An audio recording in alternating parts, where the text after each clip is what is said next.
سورۃ البقرہ آیت نمبر 102. اور اس چیز کے پیچھے لگ گئے جسے شیاطین حضرت سلیمان علیہ السلام کی حکومت میں پڑھتے تھے. سلیمان علیہ السلام نے تو کفر نہ کیا تھا بلکہ یہ کفر شیطانوں کا تھا. وہ لوگوں کو جادو سکھایا کرتے تھے.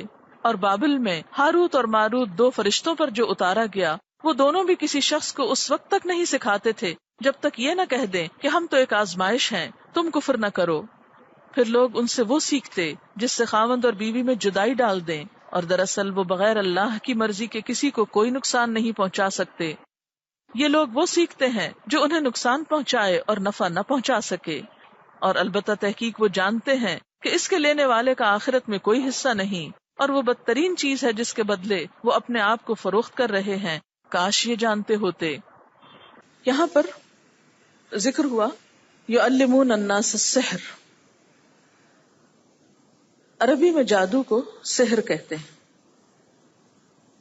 لغت میں یعنی ڈکشنری میں ہر ایسے اثر کو سحر کہا جاتا ہے جس کا سبب ظاہر نہ ہو، جس کی وجہ معلوم نہ ہو. سحر کیا ہے؟ اثر، لیکن اس کی وجہ پتہ نہ چلے. جادو میں بھی دراصل کیا ہوتا ہے کہ کچھ سمپٹمز انسان اپنے اندر ایسی دیکھتا ہے جو ان یوزول ہوتی اور ان کی وجہ نہیں پتہ چلتی. مثلا بعض لوگوں کو آپ نے یہ کہتے سنا ہوگا کہ میرے سر میں درد ہوتا ہے اور میں نے بہت ٹیسٹ کرائے ہیں اور ڈاکٹرز کو کوئی وجہ معلوم نہیں ہو رہی. کوئی فزیکل ریزن اس کا تلاش نہیں کیا جا سکتا. لیکن انسان اپنے اندر کچھ اثرات محسوس کرتا ہے، کچھ بے چینی، کچھ تکلیف، کوئی درد.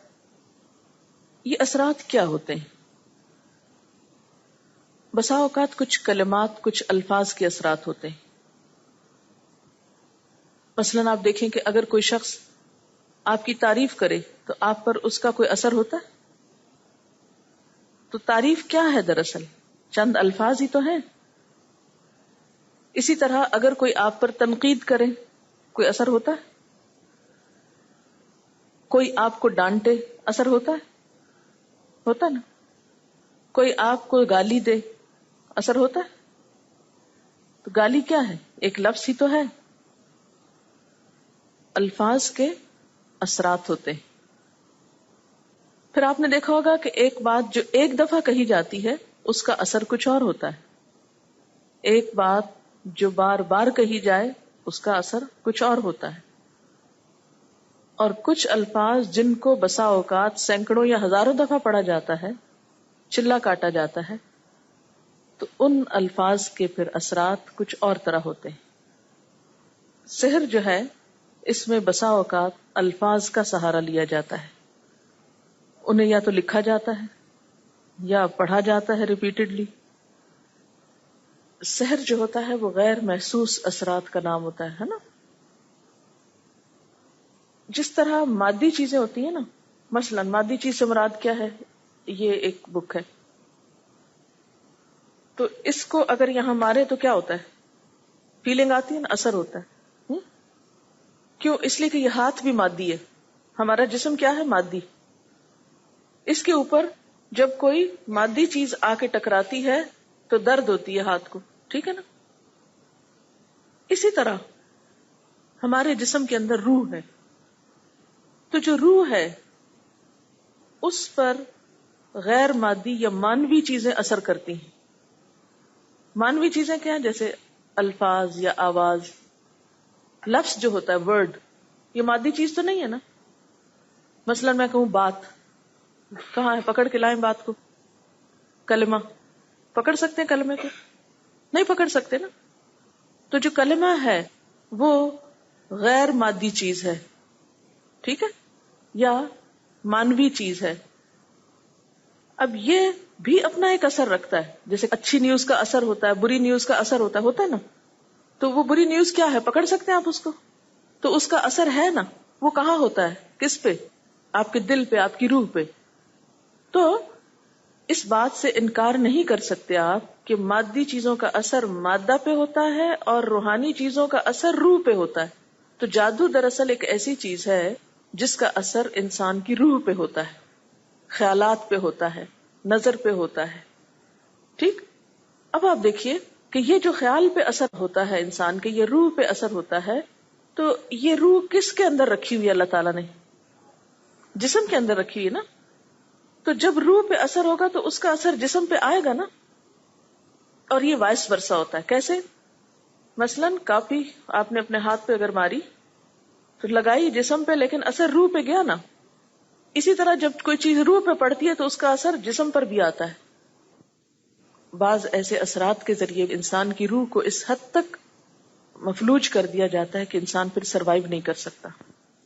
یعنی جادو ہو یا جنات ہو، ان کے اثر سے جب روح بیمار ہوتی ہے تو روح چونکہ جسم میں گندھی ہوئی ہے، جسم میں جڑی ہوئی ہے، تو جسم پہ لازمی اثر پڑتا ہے. اور بعض بیماریوں کی کاز روحانی ہوتی ہے، اثر جسمانی ہوتا ہے.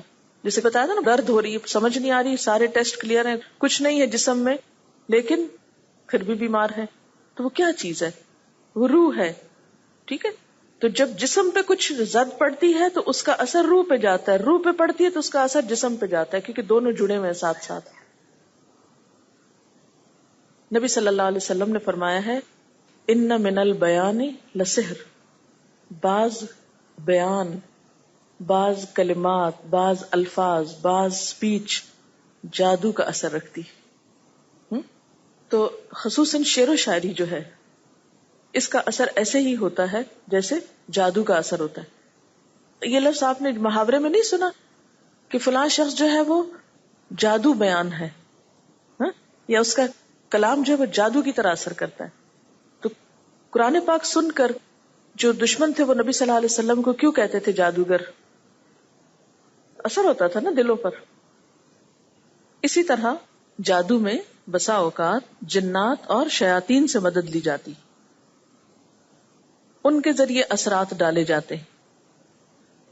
مسلمان ہونے کی حیثیت سے ہم سب جانتے ہیں کہ اس کائنات میں فرشتوں کے علاوہ، انسانوں کے علاوہ، جانوروں کے علاوہ ایک اور مخلوق بھی ہے جس کو جن کہا جاتا ہے. جن کو جن اس لیے کہا جاتا ہے کہ وہ نظر نہیں آتا. فیٹس کے لیے بھی لفظ جنین استعمال ہوتا ہے کیونکہ وہ بھی نظر نہیں آتا، باہر سے چھپا ہوا ہوتا ہے 3 پردوں میں. اسی طرح بسا اوقات قوت خیال کے ساتھ بھی اثر ڈالا جاتا ہے. مثلا میسمرزم جسے آپ کہتے ہیں، یا ہپنوٹائز کرنا یا برین واش کرنا، یعنی آپ کو ایک بات کا بار بار احساس دلایا جاتا ہے. اسی طرح خیالات کے ذریعے، یعنی کسی بھی شخص کے بارے میں آپ امیجن کریں، آپ اس کے بارے میں سوچیں اور اپنی پوری توجہ اس پہ فوکس کر دیں، تو کیا ہوگا کہ وہ شخص آپ کے بارے میں سوچنا شروع کر دے گا، یا یہ کہ اس کے دل میں آپ کا خیال آنے لگے گا. محبت کو بھی جادو سے تشبیہ دی جاتی ہے نا، تو اس میں بھی کیا ہوتا ہے بنیادی طور پر ایک شخص دوسرے کے بارے میں سوچتا ہے اور وہ سوچ اتنی فوکسڈ ہوتی ہے کہ دوسرے کو بھی اس کا خیال آنے لگتا ہے، وہ بھی دوسرے کے بارے میں سوچنے لگتا ہے جو اس کے بارے میں سوچ رہا ہوتا ہے. پھر اسی طرح اثرات جو ہوتے ہیں مادی چیزوں کے بھی ہوتے ہیں. مثال کے طور پر آپ دیکھیں کہ لوہا ہے، اور لوہے ہی کی ایک قسم ہے مقناطیس، میگنیٹ. تو ان دونوں میں فرق کیا ہے؟ شکل و صورت میں کوئی فرق ہے، لیکن ایک کے اندر کیا ہے؟ کوئی کشش نہیں، اور دوسرے کے اندر ایک کشش ہے. تو اس کشش کو آپ کس طرح ڈیفائن کریں گے؟ اس کو کہاں سے نکالیں گے اس کے اندر سے؟ اور کس کو کھینچ رہی ہے وہ کشش؟ صرف لوہے کو ہی کھینچ رہی ہے. یعنی مقناطیس کو اگر آپ پتھر پر رکھیں کوئی اثر نہیں، لیکن اگر آپ لوہے پر رکھیں تو اثر ہوتا ہے. اسی لیے آپ نے دیکھا ہوگا کہ بعض ایسے غیر محسوس اثرات جو ہیں کچھ لوگوں پر تو ہوتے ہیں اور کچھ کو کوئی اثر نہیں ہوتا. جیسے میگنیٹ لوہے پر تو اثر انداز ہوتا ہے لیکن پتھر پر نہیں ہوتا. کچھ لوگ جو بہت اسٹرانگ ول پاور رکھتے ہیں ان پر دوسروں کے خیالات، دوسروں کے جذبات، دوسروں کی نگاہیں اور دوسروں کے ایسے الفاظ یا کلام اثر نہیں کرتا. کچھ لوگوں کے اوپر فوری طور پہ کر جاتا ہے. تو گویا سحر کیا ہوا؟ ہر وہ چیز سحر ہے جس میں شیاطین کو خوش کر کے ان کی مدد حاصل کی گئی ہو، یا غیر محسوس قسم کے اثرات دوسرے پہ ڈالے گئے ہوں، خواہ وہ جنات کے ذریعے، خواہ وہ خیال کے ذریعے، خواہ وہ کلمات کے ذریعے، یا کسی اور طریقے سے.